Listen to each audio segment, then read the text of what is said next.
Njerëzit digjen, shteti krihet. Kjo ishte motoja e protestës së sotme në Tetov, e cila u organizua nga Iniciativa Zero në bashkëpunim me familjarët e tragjedisë në Spitalin Modular, tragjedin e autobusit Besa Trans dhe tragjedin e Laskarcës, ku u kërkua drejtësi.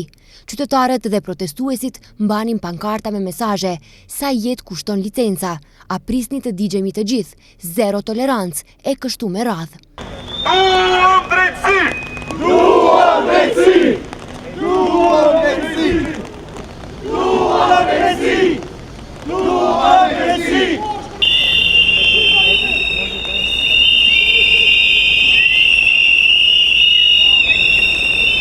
Protestat për drejtësi filluan në sheshin Iliria, ku qytetarët më pas marshuan nëpër bulevardin e Ilindenit, duke arritur para gjykatës themelore në Tetov. Para protestuesve folën familjarët e viktimave të tragjedisë në Bullgari, ku ishte përfshirë autobusi i Besa Transit dhe tragjedisë në Spitalin Modular në Tetov. A duhet të ndodhë tragjedia në Koçan që të bindeni se ky sistem ka dështuar. Po ky sistemi njëjtë vrau 14 familjarët tonë në Spitalin Modular. E askush më mirë se ne nuk e din si ndjehen familjarët e viktimave në Koçan, që humbën me të dashurit e tyre. Ato u dogjën kurse neve vazhdon të na djeg shpirti çdo ditë se bindemi që të gjitha këto tragjedi nuk janë rastësi. 4 tragjedit e fundit kanë një të përbashkët, korrupsionin që i vrau gjithë. Një nga protestuesit e sotëm ishte dhe Burim Islami. Ai në tragjedin me autobusin e Besa Transit ka humbur nënën, nusën dhe vajzën e dajës. Ai kërkon që një ditë përpara drejtësisë të dalin fajtorët e vërtet. Durmoturs, Spitali Modular, Besa Trans dhe së fundmi Puls Koçani janë ajo që qeveria e tanishme dhe para tyre i kanë servuar popullit të Republikës së Maqedonisë së Veriut. Askund në botë, vrasësit nuk lëvizin të lirë ashtu si lëvizin tek ne. Absurditet kush po na udhëheq. Para zgjedhjeve dhe para marrjes së pushtetit, të gjithë shtireni engjuj, dhe sa më pas jeni gjaj të cilët orkestroni ferit. Ju jeni njerëz të cilët Zot e keni paran, ndërsa praktika juaj fetare dhe morale është korrupsioni, me të cilin ne dogjet shpirtin qindra familjarëve dhe miliona banorëve të këtij shteti. Jeni njerëz të cilëve jeta e kriminalëve të gjallë ju peshon më shumë se jetët e shuara të njerëzve të pafajshëm.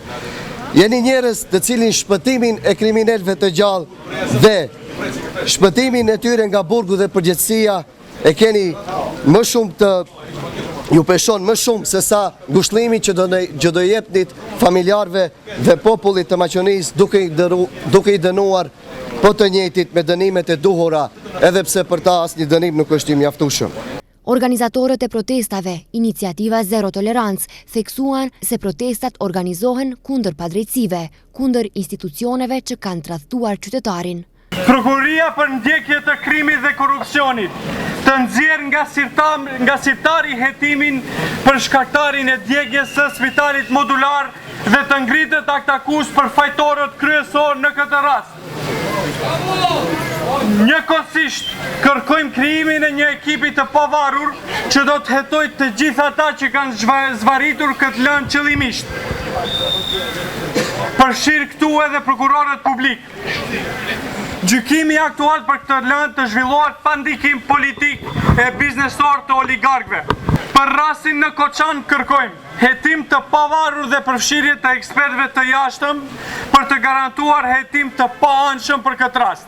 Të nxjerrin para drejtësisë të gjithë ata që me veprim ose mos veprim kanë lejuar funksionimin e kundërligjshëm të diskotekës Puls nga viti 2013.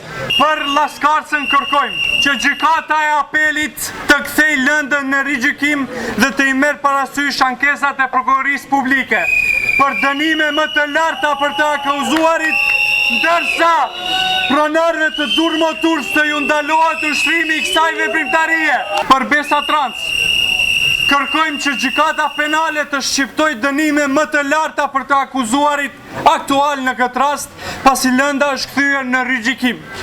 Për poshtë kësaj, kërkojmë që para drejtësisë të dalin të gjithë zyrtarët publik që aso kohë kanë lejuar që autobusi mbi 20 herë të kaloj kufirin e maqënisë së Veriut me certifikat të rreshme. Protesta e sotme në Tetov nuk kishte jehon të madhe, ndërsa nuk u përkra as nga parlamentet e 2 universiteteve në Tetov. Megjithatë, edhe për skaj rreshjeve të shiut, protesta e sotme u mbajt nga ku u përcollën mesazhet për drejtësi për të gjitha tragjedit në vend.